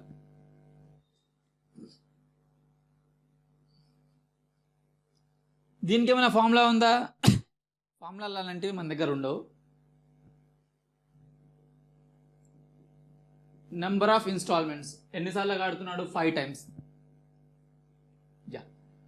1 2 3 4 5 ఇన్స్టాల్మెంట్స్. నువ్వు కడుతున్న అమౌంట్ ఎంత? 15,400. ఇదే అమౌంట్ కడతావు. ఓకే, ఇందులో ఎంత ఇంట్రెస్ట్ పోర్షన్, ఎంత ప్రిన్సిపల్ పోర్షన్, ఇది మళ్ళీ మనం ఇక్కడ సాల్వ్ చేయాల్సిన అవసరం ఉందా? అవసరం ఏమైనా ఉందా? ఇక్కడ మనం ఇది సాల్వ్ చేయాల్సిన అవసరం ఉంది అంటే మీరు ఇంకా లాస్ట్ 2 సమ్స్ మీరు అర్థం చేసుకోలేనంటే. ఒక్కసారి సింపుల్గా చెప్పేస్తాను. లాస్ట్ ఇన్స్టాల్మెంట్ నువ్వు కడుతుంది 15,400, అది interest plus principal divide by 110 × 10 చేస్తే ఇంట్రెస్ట్ వస్తుంది, ఇన్స్టాల్మెంట్ మైనస్ ఇంట్రెస్ట్ చేస్తే ప్రిన్సిపల్ వస్తుంది. ఇక్కడ ఆ సేమ్ లాజిక్ని ఇక్కడ యూజ్ చేసి మీరు సొంతంగా చెయ్యాలి. చేయలేదు అంటే మీరు కాన్సన్ట్రేట్ చేసి వినట్లేదు, ఆర్ మేబీ అర్థం చేసుకోవట్లేదు అని అర్థం. ఓకే, సో అది మనకి ఇలిస్ట్రేషన్ నెంబర్ 4. ఎన్ని కాన్సెప్ట్స్ చెప్పినా ఎవరు చెప్పినా మీరు రియలైజ్ అవ్వాల్సిన పాయింట్ ఏంటంటే, ఎస్ కాన్సెప్చువల్గా మనం నేర్చుకోవాలి. ఎవరు బాగా చెప్తే వాళ్ళ దగ్గర నుంచి నేర్చుకోవచ్చు, తప్పలేదు. నేర్చుకున్న తర్వాత వాళ్ళు చెప్పిన కాన్సెప్ట్ కరెక్టా లేదా, మీకు ఎంతవరకు అర్థమైంది అనేది మీరు సొంతంగా మీరు ఆన్సర్స్ని చెయ్యాలి. అది మీరు ఆన్సర్ చూడకుండా. క్వశ్చన్ ఇప్పుడు ఇక్కడ చెప్పాను కదా, క్వశ్చన్ అట్లా మీరు నేను ఇక్కడ సైడ్కి ఎట్లా ఎందుకు రాసుకుంటున్నాను, ఎందుకు రాసుకుంటున్నాను అంటే ఇక్కడ క్వశ్చన్ రాసుకొని మనం ఓన్గా అప్లై చేద్దాం. అప్లై చేసేటప్పుడు ఎక్కడైనా మనం అట్కంచిపోయినాం, స్ట్రక్ అయిపోయినామంటే అప్పుడు అర్థం చేసుకోవాలి. ఎందుకు నాకు అర్థం కాలేదా, తను కరెక్ట్గా చెప్పలేదా, నేను కరెక్ట్గా అప్లై చేయలేకపోయాను అంటే మీ దగ్గర ఉన్న ప్రాబ్లమ్ని మీరే ఐడెంటిఫై చేసి తర్వాత మీరు దాన్ని రెక్టిఫై చేసుకోవాలి. ఎవరు వచ్చి మిమ్మల్ని మానిటర్ చేయరు. ఇది మన కోర్సెస్, మన CA, CMA, CS or any పెద్ద కోర్సెస్ అన్నిటికీ దగ్గరుండి ఎవరు మానిటర్ చేయడానికి ఉండరు. మన దగ్గర మన ఎగ్జామినేషన్లో ఈ పాస్ పర్సెంటేజ్ తక్కువ ఉన్నాయంటే ఎందుకు అంటే మనకు మానిటర్ చేసే వాళ్ళు ఎవరు లేరు. మనం 10th కానీ ఇంటర్లో కానీ అలా ఉన్నప్పుడు ఎవరో ఒక దగ్గరుండి మాటికి చదువు ఎంత చదువుతున్నావు చూపెట్టు ఇలా మానిటర్ చేస్తారు. ఇక్కడ మనకు మానిటర్ ఎవరు చేయరు, చేయాల్సిన అవసరం లేదు. అయినా చేయించుకునే కోర్స్ కూడా కాదు ఇది. ఈ కోర్స్ ఏంటంటే ఎస్ మంచి ఫ్యాకల్టీ దగ్గర నేర్చుకోండి, అవి మీరు ఓన్గా అప్లై చేయండి, మీ ప్రోగ్రెస్ని మీరు చూడండి. అలాగా అంటే అది ఎందుకు చెప్తున్నా అంటే ఇప్పుడు 2 క్వశ్చన్స్ మనం చేసాం కదా, ఈ 3rd క్వశ్చన్ ఇక్కడ పెట్టుకొని మీరు ఓన్గా చేయాలి. చేసేసినాక అల్టిమేట్ ఆన్సర్ వచ్చిందా, ఆ ఇంట్రెస్ట్ నేను ఇందాక చెప్పిన 18,622 ఆ ఇంట్రెస్ట్ మ్యాచ్ అవుతుంది అంటే మీ కాన్సెప్ట్ క్లియర్. మీకు నిద్ర లేపేవాళ్ళని అడిగినా మీరు చెప్పగలుగుతారు అంతే. అర్థమవుతుందా? అంటే జస్ట్ వినడం వల్ల ప్రయోజనం అయితే ఏమి ఉండదు. ఇప్పుడు నా వీడియోలో నుంచి నేనే చెప్తున్నాను, నా వీడియోలు మీరు సింపుల్గా వింటే మీకు యూజ్ ఏమి ఉండదు. మీరు క్వశ్చన్ చేస్తున్నారు అయిపోతుంది, తర్వాత మీరు మీ స్టడీ మెటీరియల్లో ఉన్న క్వశ్చన్ని ఆన్సర్ పైన ఏదైనా బుక్ని క్లోజ్ చేసుకొని అట్లా సంథింగ్ మీకు ఆన్సర్ విజిబుల్గా ఉండకుండా హానెస్ట్గా మీరు ఓన్గా ట్రై చేయండి. తప్పు అయితే తప్పు, కానీ ఏం పోయేది, ఆ తప్పు నుంచి మీరు తెలుసుకుంటారు. అరే నేను ఆ స్టెప్ అలా చేయకుండా ఉండాల్సింది అని. ఆ నేర్చుకున్న ఆ రియలైజేషన్ ఏదైతే ఉంటుందో అది మీరు రెస్ట్ ఆఫ్ ద లైఫ్ మీకు గుర్తుకుంటుంది. అరే ఇట్లా చేస్తే తప్పు వస్తుంది కదరా అని. అర్థమవుతుందా? ఇప్పుడు నేను చెప్పడం వల్ల మీకు యూజ్ అవ్వదు. నేను చెప్పిన దాన్ని మళ్ళీ మీరు పెన్ను పేపర్ పైన పెట్టి చేసి ఇప్పుడు గుర్తు చేసుకోవాలేమో సార్ ఇక్కడ అలా చెప్పండి ఇలా చెప్పండి అలా అప్లై చేయండి. చేసేటప్పుడు స్ట్రక్ అవుతే that's a good thing, struck అవ్వకుండా గుడ్ థింగ్. కానీ మీరు జస్ట్ వినడం వల్ల ఆన్సర్ కళ్ళ ముంగట కనిపిస్తుంది, అర్థమైపోయింది, ఇది ప్లస్ చేశాడు ఇది మైనస్ చేశాడు అంటే అలా అవ్వదు. మీరు చేయాలి, మీరు ప్రాక్టీస్ చేయాలి. అది మీరు ప్రాక్టీస్ చేసేటప్పుడు ఆన్సర్స్ చూడకుండా చేయాలి. ఓకే, సో అది అయిపోయింది ఆ session. Come back to hour normal session.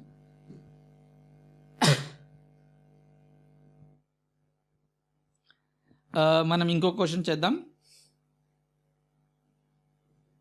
Illustration 5.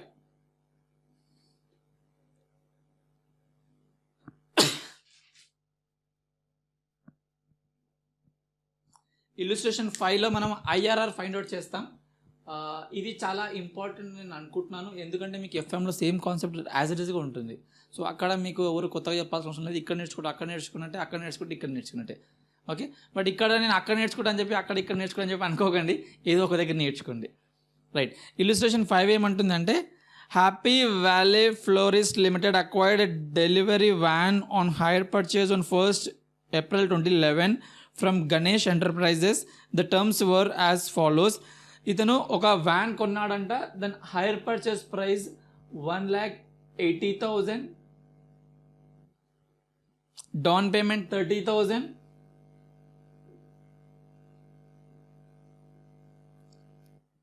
First second third instalment అమౌంట్లు ఇచ్చాడు.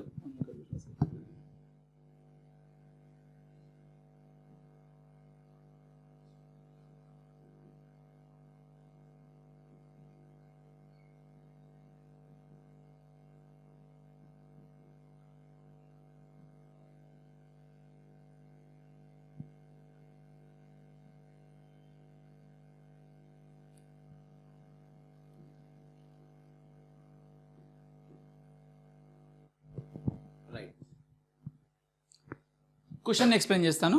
మనం ఒక ఐటమ్ కొన్నాము, హైర్ పర్చేస్ ప్రైస్ 1,80,000. ఆ 1,00,000 ఎట్లా వచ్చిందంటే మొత్తం యాడ్ చేసుకొని మీకు అదే వచ్చేస్తుంది. 30 + 50 80, 130, 160, 180. అంటే మీరు 1,80,000 హైర్ పర్చేస్ ప్రైస్లో కొన్నప్పుడు ఇలా బైఫర్కేషన్ అయిపోయింది. మీకు వెంటనే డబ్బులు ఉండి కొనుక్కుంటే మీకు 1,50,000లో అయిపోయి ఉండేది. అంటే మీరు ఇంట్రెస్ట్ ఎంత పే చేస్తున్నారు ఇక్కడ మీకు తెలిసిపోతుంది, 30,000 ఇంట్రెస్ట్ పే చేస్తున్నారని. అయితే ఇక్కడ క్వశ్చన్ అది కాదు. క్వశ్చన్ ఏంటంటే ఇంట్రెస్ట్ రేట్ ఏంటో చెప్పు అంటున్నారు. సో ఇంట్రెస్ట్ రేట్ మనకు తెలియదు కాబట్టి మనం ఇంటర్నల్ రేట్ ఆఫ్ రిటర్న్ అని ఒకటి ఫైండ్ అవుట్ చేస్తాము. అది కూడా ఎలా అంటే ట్రయల్ అండ్ ఎర్రర్ బేసిస్లో దాన్ని మనము ఎఫ్ఎంలో ఎక్కువగా యూస్ చేస్తాం. ఇక్కడ నేను ఒక్కసారి కాన్సెప్ట్ ఎక్స్ప్లెయిన్ చేయడానికి ట్రై చేస్తాను. ఫార్ములాస్ నాకు కూడా తెలియదు, నేను చదువుకున్నప్పుడు ఎప్పుడు ఫార్ములాస్ వెనకాల పడలేదు. ఆ ఫార్ములా అంటే ఆ మెథడ్ అలా చేయడానికి ఒక రీజన్ ఉంటుంది, ఆ రీజన్ అర్థం చేసుకొని మీరు చేయండి. ఎలా అంటే ఇతను కడుతున్న అమౌంట్ అవుట్ఫ్లో చూడండి, ఎందుకంటే మనం ఎఫ్ఎం స్టైల్లో ఆలోచిస్తున్నాం కాబట్టి ఇతను మొత్తం ఎంత కట్టాడు, 30,000 డౌన్ పేమెంట్. నేను మొత్తం రాయట్లేదు, మీరు రాసుకోవచ్చు. First installment 50, second installment 50, third installment 30,20, 30,000, 20,000. Right, so ఇది మన అవుట్ఫ్లో. ఇప్పుడు నేను ఏం చేస్తాను అంటే కాన్సెప్ట్ చెప్తాను. ఇక్కడ మనం జీరోలో ఉన్నాం, మనం ఇన్స్టాల్మెంటు 1, 2, 3, 4లో ఈ ఇన్స్టాల్మెంట్లు కడుతున్నాం. 1, 2, 3, 4లో కడుతున్నాం. అర్థమైందా? ఐఆర్ఆర్ లిటరల్ మీనింగ్ తెలుసుకోండి. ఐఆర్ఆర్ అంటే అర్థం ఏంటంటే, ఇప్పుడు మీకు ఎన్పివి కాన్సెప్ట్స్ అయిపోయా మీకు ఎఫ్ఎంలో, నెట్ ప్రజెంట్ వాల్యూ అని ఆ కాన్సెప్ట్ అయిపోయిన తర్వాత నెక్స్ట్ స్టెప్ ఇదనమాట. ఏంటి అంటే మీకు ఫ్యూచర్లో మీరు కడుతున్న అమౌంట్లని మొత్తాన్ని ఇక్కడ డిస్కౌంట్ చేసుకొని తీసుకురండి. ఈ మొత్తాన్ని డిస్కౌంట్ చేసుకొని తీసుకురండి. డిస్కౌంట్ చేస్తే అది జీరో అయిపోవాలి. మీనింగ్ అర్థం చేసుకోండి. ఇప్పుడు క్యాష్ ప్రైస్ ఎంత? 1,50,000. ఈ 1,50,000 క్యాష్ ప్రైస్ అంటే అందులో ఇంట్రెస్ట్ లేకుండా ఉన్న ప్రైస్. కానీ మనం కడుతుంది ఎంత? 1,80,000 కడుతున్నాం. 1,80,000ని ఈ 4 అంటే ఈ 3 years ఇది జీరోలోనే కట్టేస్తున్నాం అనుకో 30. ఈ 4 years స్ప్రెడ్లో 1,80,000 కడుతున్నాం. ఈ ఐఆర్ఆర్ ఏమంటుందంటే, నువ్వు ఏదో ఇంట్రెస్ట్ ఏదో అమౌంట్ కడుతున్నావు కదా, ఆ అమౌంట్ని ఏదో ఒక రేట్ ఆఫ్ ఇంట్రెస్ట్ తోటి డిస్కౌంట్ చేయి. ఏ రేటో నాకు కూడా తెలీదు, రేట్తో డిస్కౌంట్ చేయి. డిస్కౌంట్ చేస్తే అది ఎగ్జాక్ట్లీ 150 అవ్వాలి, అంటే జీరో కావాలి అని అర్థం. మనకు ఎన్పివిలో present value of outflows minus present value of inflows అయితే ఒక అమౌంట్ వస్తే పాజిటివ్ వస్తే ప్రాజెక్ట్ సెలెక్ట్ చేసుకోవాలి, లేదంటే వద్దు అలా అంటాం కదా. అలాగే ఈ ఐఆర్ఆర్ వర్షన్ ఏమంటుందంటే ఏ రేట్ ఆఫ్ ఇంట్రెస్ట్తో నువ్వు డిస్కౌంట్ చేస్తే నా present value of outflow will be equal to my present value of inflow. అంటే పీవీ ఆఫ్ అవుట్ఫ్లో అంటే మీకు ఎఫ్ఎం కాన్సెప్ట్ కూడా ఇక్కడ వచ్చేస్తుంది. జస్ట్ ఒక 5 minutes స్పెండ్ చేయండి, మీకు అర్థమవుతుంది. పీవీ ఆఫ్ ఇన్ఫ్లో అది ఎఫ్ఎంలో. మన అకౌంట్స్లో పీవీ ఆఫ్ అవుట్ఫ్లో అంటే అర్థం ఏంటంటే మీరు ఎవ్రీ ఇయర్ కడుతున్నారు కదా, దాన్ని ఒక రేట్ తోటి డిస్కౌంట్ చేస్తే ఇది 1.5 lakh రావాలి. ఇక్కడ పీవీ ఆఫ్ ఇన్ఫ్లో అంటే మన క్యాష్ ప్రైస్ 1.5 lakh. అర్థమైందా సార్? మీరు ఫార్ములా చెప్తారు ఏమన్నీ చెప్పారంటే ఇక్కడ నుంచే నేను డిరైవ్ చేస్తాను. నేను డిరైవ్ చేసే ఫస్ట్ థ్రెడ్ ఏంటి అంటే ఏ రేట్తో అయితే నువ్వు డిస్కౌంట్ చేస్తే అది నాకు 0 అవుతుంది, అంటే ఎగ్జాక్ట్లీ క్యాష్ ప్రైస్కి అవుతుంది. ఆ రేట్ని నేను ఐఆర్ఆర్ అంటాను. ఆ రేట్ నాకేం తెలియదు కాబట్టి ర్యాండమ్గా 2 numbers తీసుకోండి. అంటే ఇప్పుడు మనం ఈ క్వశ్చన్లో చూస్తే 6% 12% తీసుకున్నాడు, అంటే 6%తో ఒకసారి డిస్కౌంట్ చేయండి, 12%తో ఒకసారి డిస్కౌంట్ చేయండి. అయితే మీలో ఒకరికి డౌట్ వస్తుంది, అంటే నాకు అలాగే డౌట్ వచ్చేది. ఎగ్జామ్ ఆన్సర్లో 6% 12% చేశాడు, అంటే ఈ ఇల్లుస్ట్రేషన్లో ఐసీఐ మెటీరియల్ ఎగ్జామ్లో నాకు కరెక్ట్ 6% 12% థాట్ వస్తాను గ్యారంటీ ఏంది? మేబీ నాకు ఇది 5% 14% రావచ్చు, 5% 15% రావచ్చు అని మీకు అనిపిస్తుంది కదా.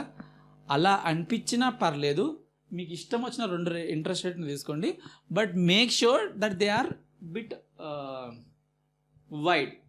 అంటే ఇప్పుడు ఎగ్జాంపుల్ మీరు 6% తీసుకున్నారు, 8% తీసుకున్నారు, కానీ లిటరల్ ఆన్సర్ ఏంటి అంటే 11%.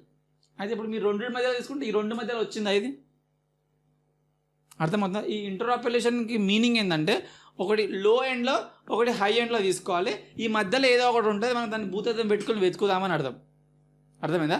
కాబట్టి మీరు 2% 3% తీసుకోండి సార్, మీరు చెప్పారు సార్ ఏది తీసుకున్నా వస్తుందని చెప్పి రావట్లేదు అంటే ఎందుకు రావట్లేదు అంటే ఒకటి హై ఎండ్లో ఒకటి లో ఎండ్లో తీసుకోండి. ఓకే, జనరల్గా 15 లోపే ఉంటుంది జనరల్గా, ఆర్ 16 లోపే ఉంటుంది. ఓకే, సపోజ్ రాకపోతే ఇంకోసారి చేయాల్సి వస్తుంది అంతే. కానీ ఎగ్జామ్లో ఐ డోంట్ థింక్ వాళ్ళు అంతగా స్ట్రెస్ చేయరు మిమ్మల్ని. ఒకటి హై ఎండ్ ఒకటి లో ఎండ్ తీసుకోండి. ఈ బుక్లో మనకి 6% 12% తీసుకున్నారు. అయితే నేను వేరే తీసుకుంటే నాకు ఆన్సర్ వస్తుందంటే వస్తుంది సార్, నాకు ప్రూవ్ చేయండి అంటే సేమ్ థాట్ నాకు కూడా వచ్చింది. ఆ 6% 12% ఎందుకు తీసుకుందాం, మనం వేరే పర్సంటేజ్లు తీసుకుందామని థాట్ నాకు కూడా వచ్చింది. అయితే నేనేం చేశానంటే 4% 14% ఎక్స్పెరిమెంట్ చేయాలని చెప్పేసి ఆ 2%ని తీసుకున్నాను. నేను రిపీట్ చేస్తున్నాను పాయింట్ని, అర్థం చేసుకోండి. ఇక్కడ మీకు 1 hour పట్టినా మీకు లైఫ్లో మళ్ళీ ఐ మీన్ టు సే ఈ ఐఆర్ఆర్ ప్రాబ్లం ఉండకూడదు. ఒకటి 4% తోటి ఒకసారి డిస్కౌంట్ చేయండి, 14% తోటి ఒకసారి డిస్కౌంట్ చేయండి. Okay, so discounting factor at 4%.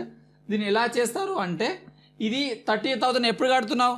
ఇప్పుడే కొనుక్కొని ఇప్పుడే కడుతున్నావు అంటే దట్ ఈజ్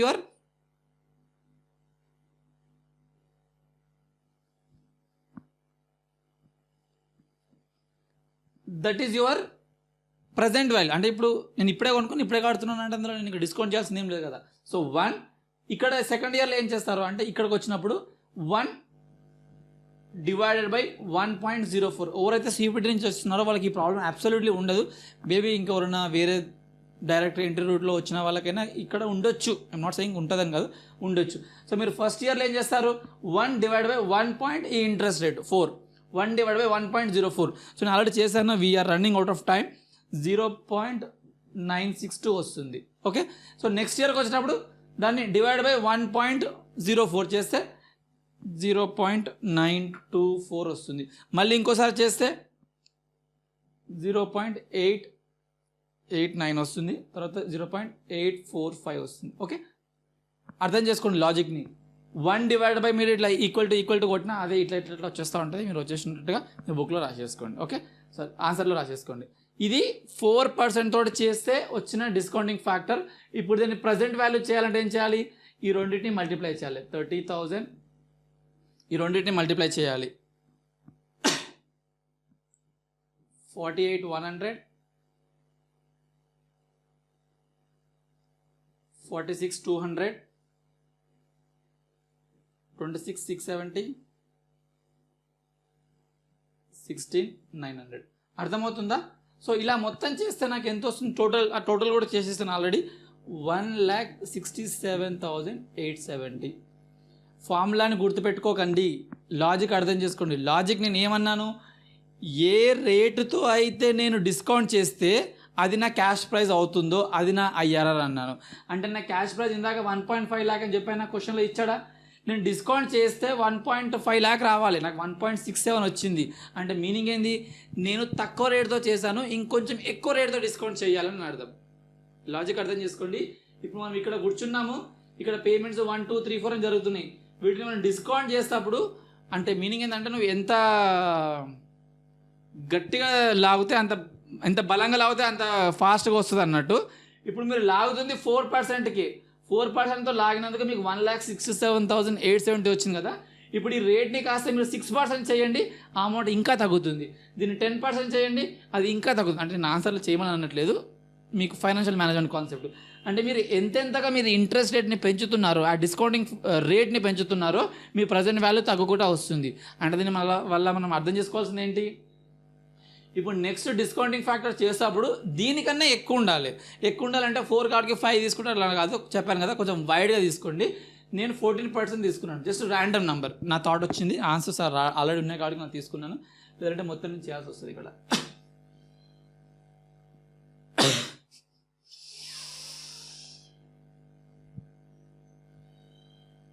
14% చేయండి. రేట్స్ 1 0.877, 0.769, 0.675, 0.599. ఓకే, సో ఇది డిస్కౌంటింగ్ ఫ్యాక్టర్ ఎట్ 14%. మీరేం చేయాలి, ఇప్పుడు ప్రజెంట్ వాల్యూ అన్నప్పుడు మీ అమౌంట్ ఎంత పెడుతున్నారో అది multiplied by the discounting factor, అంటే 30,000 అలా అమౌంట్లు మొత్తం రాయండి. రాస్తే మీకు ఇక్కడ 1,44,530. నేను వదిలేస్తున్నాను అనుకోకండి, మీరు చేయగలిగింది నేను చేయాల్సిన అవసరం లేదు, మీరు చేయొచ్చు. ఓకే, ఇప్పుడు కాన్సెప్ట్ పైన ఫోకస్ చేయండి. నేను 4%తో చేస్తే నాకు రావాల్సింది ఎంత, 1,50,000 రావాల్సింది, కానీ 1,67,870 వచ్చింది. అంటే మీనింగ్ ఏంది, నేను తక్కువ రేటుతో డిస్కౌంట్ చేశాను కాబట్టి నేను డిస్కౌంట్ రేటు పెంచినప్పుడు 1,44,000 వస్తుంది. అంటే మీనింగ్ ఏంది, నాకు తెలియకుండానే ఎక్కువ రేటుతో డిస్కౌంట్ చేసేసాను. లాజిక్ అర్థం చేసుకోండి.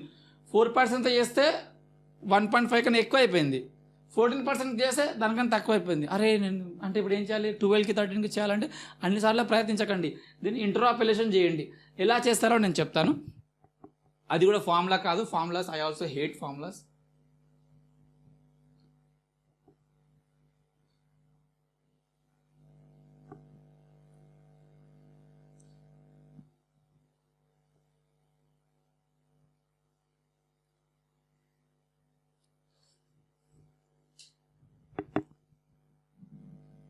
$167 present value at 14%, present value at 4% చేస్తే 167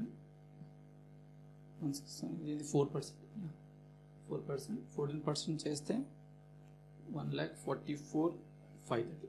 యా, ఇక్కడ ఫార్ములాని డిరైవ్ చేస్తాను, ఆలోచించండి. 4% చేస్తే సరిపోలేదు, 14% చేస్తే ఎక్కువైంది. అంటే నా ఫార్ములా ఎలా స్టార్ట్ కావాలి, మినిమం 4% అయితే ఉంటుంది, మినిమం 4% అయితే ఉంటుంది కదా, అర్థమవుతుందా? ఇది సరిపోకనే ఇక్కడికి వెళ్ళాను. అంటే ఇప్పుడు నేను ఈ రెండు, ఇప్పుడు 4% చేస్తే తక్కువైంది, 14% చేస్తే ఎక్కువైంది, అంటే ఈ రెండు మధ్యలో ఉండాలి. అంటే మీనింగ్ ఇది మినిమం ఉండాలి 4%, కాబట్టి 4% మీకు మినిమం ఇక్కడ ఉండాల్సింది. ప్లస్ ఇక్కడ మీకు అర్థం చేసుకోవాల్సింది ఏంటంటే ఈ 4% నుంచి 14% మధ్యలో నేను ఎక్కడ వచ్చి ఆగాలి, ఎంతైతే ఎక్కువైందో అంత ఆగాలి. అంటే 4% చేస్తే నాకు ఎంత వచ్చింది, 1,67,870 వచ్చింది. కానీ నేను ఆశిస్తున్న ఎంత, 1,50,000. అంటే నేను కొత్త రేటు తీసుకున్న ఉద్దేశం ఏంటి అంటే ఈ మధ్యలో ఉన్న తేడాన్ని వైప్ ఆఫ్ చేయడానికి. మళ్ళీ చెప్తాను. నేను 4% స్టార్ట్ చేసినప్పుడు 167, 870 వచ్చింది కదా, అది సరిపోవటం చెప్పి నేను ఇంకొక ముందడుగు వేస్తున్నాను. ముందడుగు వేస్తున్న ఉద్దేశం ఏంటి, ఈ మధ్యలో ఉన్న తేడాన్ని వైప్ ఆఫ్ చేయడానికి, అంటే దీన్ని కూడా జీరో చేయడానికి. అంటే దీని మధ్యలో తేడా ఎంత వస్తుంది, 167, 870. ఈ మధ్యలో ఉన్న తేడాన్ని వైప్ ఆఫ్ చేయడానికి కాడికి అది మాత్రమే తీసుకుంటాను. 167 అంటే ఎంత వస్తుంది, 17,000. ఓకే,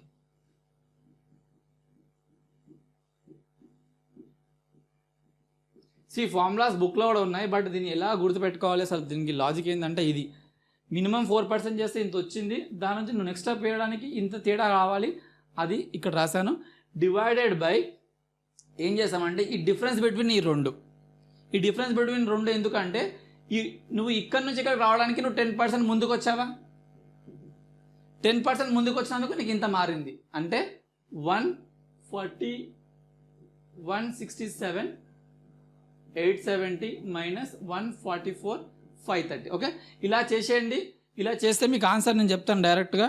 11%, 656. మీ బుక్లో ఆన్సర్కి చిన్నగా వేరియేషన్ ఉంటుంది, ఎందుకంటే ఇది ఇంటర్ఆపరేషన్ చేసాం కాబట్టి దట్ ఈజ్ ఫైన్. ఇక్కడ 11 వరకు వచ్చేసిందంటే ఆన్సర్ ఈజ్ రైట్ అని. దీన్ని లాజిక్ ఒక్కసారి ఎక్స్ప్లెయిన్ చేస్తాను, మేబీ ఎవరికైనా మిస్ అయిపోతే. ఈ న్యూమరేటర్లో ఏం రాస్తాము అంటే నువ్వు ఆశించిన దానికంటే ఎంత తక్కువ వచ్చిందో ఆ అమౌంట్ రావాలి. ఈ కింద ఏం రాస్తామంటే ఆ చేంజ్ ఇన్ ద రేట్స్, ఆ రెండు రేట్స్ని చేంజ్ చేయడం వల్ల ఎంత వచ్చింది, ఎంత రేట్ చేంజ్ చేస్తావు అనేది ఇక్కడ వస్తుంది. ఓకే, ఇంకా దీనిపైన డిస్కషన్స్ మనం FM క్లాసెస్ చెప్పినప్పుడు అక్కడ డిస్కస్ చేస్తాం, like IRR, NPV, modified IRR ఇవన్నీ. సో ఇది మన ప్రస్తుతానికి హైయర్ పర్చేస్ చాప్టర్లో ఉన్న ఇంట్రెస్ట్ క్యాలిక్యులేషన్. మీకు నచ్చిందని నేను ఆశిస్తున్నాను. మీకు నచ్చినట్లయితే మీ ఫ్రెండ్స్తో కూడా షేర్ చేయండి, కమెంట్ చేయండి, సబ్స్క్రైబ్ చేసుకోండి. Thanks for watching. Have a nice day.